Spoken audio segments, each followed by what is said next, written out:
नमस्कार दोस्तों। जैसे कि आप सभी स्टूडेंट को पता है कि नंबर सिस्टम चला हुआ है और आज बहुत ही महत्वपूर्ण क्वेश्चन जो नंबर सिस्टम का है उसको हम करेंगे, जो आपकी स्क्रीन पे दिया गया है। एक बार क्वेश्चन को ध्यानपूर्वक पढ़ लेते हैं। यदि दो संख्याओं का योग 50 है यानी कि 50 है, इनमें से एक संख्या दूसरी संख्या की 2/5 गुनी है, तो संख्या क्या होगी। देखो, बहुत ही अच्छा क्वेश्चन है जो मतलब कि कभी ना कभी एग्जाम में आपके आता ही रहेगा और इसमें कुछ है नहीं, लेकिन इसको समझने में थोड़ा टाइम लगेगा। और एक बार यदि आपको समझ में आ जाता है तो मान के चलो फिर इसको करने में मुश्किल से 10 सेकंड लगा करिए। देखो, एक तरीका तो बुक का हो सकता है वही कि भाई हम क्या माने, एक्स मान लें। फिर दूसरी संख्या हमारी जो दी गई कि इतनी गुनी होगी, तो 2/5 एक्स, और फिर इन दोनों का जोड़ क्या, 50।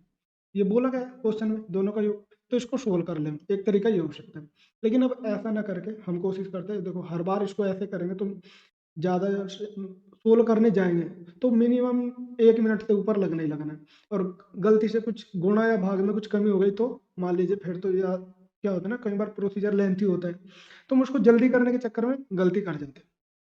तो ये तो बुक का तरीका हो गया। अब हम करते हैं अपने तरीके से। देखो, जब भी कभी गुणे की बात है तो सबसे पहले हमें गुणा समझना कि गुणा होता क्या है। अब गुणा होता क्या है, मान लो मैं कहूँ कि मेरे पास 100 रुपये है और किसी दूसरे से पूछूं, अपने दोस्त से या किसी भी अपने जानने वाले से, कि यार मेरे पास 100 रुपये, तेरे पास कितने रुपए। अब वो दो तरीके से आंसर दे सकते हैं। पहला क्या तरीका हो सकता है, वो बोल दे कि मेरे पास, मान लो मैंने बताया 100, वो बोल सकता है 200। या वो ये कह सकता है कि दुगने रहे, आपसे 2 गुणे हैं या 3 गुणे हैं 4 गुणे हैं, इस तरीके से भी बोल सकते। या हो सकता है वो ये कह दे मेरे पास आधा गुना है। तो इसका मतलब ये है, मान लो 100 रुपये कह रहा तो, और वो 2 गुना कह रहा, मतलब कि अपने पैसे कितने बता रहा कि 2 गुना है, तो उसके पास कहीं ना कहीं 200 रुपये है। वो कह दे आधा गुना है तो कहने का मतलब उसके पास 50 रुपये है। तो ये गुणे का मतलब है, ठीक है। अब ये तो हो गई एक बात। अब आते हैं अपने क्वेश्चन पे। जैसे कि ये क्वेश्चन है, एक संख्या कितनी है, एक संख्या है जो भी रही हो, मान लो एक है, तो दूसरी उस संख्या से कितनी, यानी इतनी गुनी, तो कहीं ना कहीं मल्टीप्लाई करते हैं तो दूसरी संख्या होगी 2/5, ठीक है। ये हिस्सा हो गया, ना कि संख्या होगी, क्योंकि हमें तो 50 को डिवाइड करना है। इनको जोड़ेंगे तो ये तो मतलब ये लगभग 1.45 1.4 आएगा, ठीक है। लेकिन इसको छोड़ देते हैं। अब हमें क्या, ये फ्रैक्शन में दिया गया, एक संख्या थी तो दूसरी है, हमें फ्रैक्शन हटाना है तो क्या करेंगे, दोनों को 5 से मल्टीप्लाई कर देते हैं। दोनों को 5 से मल्टीप्लाई करेंगे तो यहाँ पे 5 से मल्टीप्लाई करेंगे, ये हो गया 5, और इसमें 5 से मल्टीप्लाई करेंगे तो ये हो गया ये। तो एक संख्या हमारी आ गई 5, एक संख्या आ गई हमारी 2। मतलब कि ये संख्या भी मान सकते हैं, लेकिन यह है इनके हिस्से। यदि हम 50 को बांटेंगे तो इस तरीके से बटेगी। अब 50 को बांटना है तो दोनों संख्याओं का हिस्सा एक का ही है, एक का ही है। दोनों का हिस्से, टोटल हिस्से कितने हो गए, 7, ठीक है। अब हमें करना क्या, 50 को बांटना है।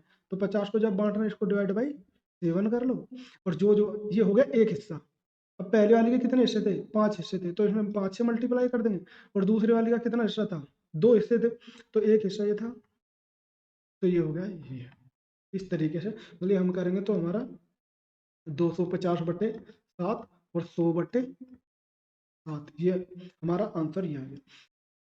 ऐसे भी कर सकते हैं। अब इससे भी शॉर्ट कर लेते हैं। देखो, इसको बताने के पीछे की जो एक्चुअल लॉजिक थी वो ये थी कि भाई आपको ये समझ में आ जाए कि ये जो किया है हमने, इसको जब सोल्व करते इसी तरीके से हमारा बनेगा।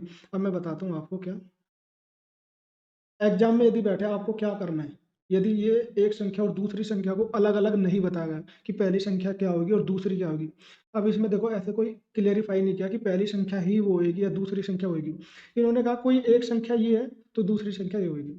जब भी इस टाइप का क्वेश्चन आपके एग्जाम में आए तो आपको क्या करना है, ये दोनों को जोड़ो, ठीक है।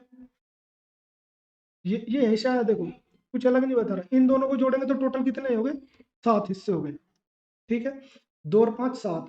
तो पहली संख्या या दूसरी संख्या जो भी लिखा है, तो हमें अब किसको किसको बांटना है, दो संख्या है 50 को, तो वहीं पे 50 डिवाइड बाई 7 करा, और एक के साथ इसकी मल्टीप्लाई कर दो और एक के साथ इसकी मल्टीप्लाई कर दो, आपका आंसर आ जाएगा।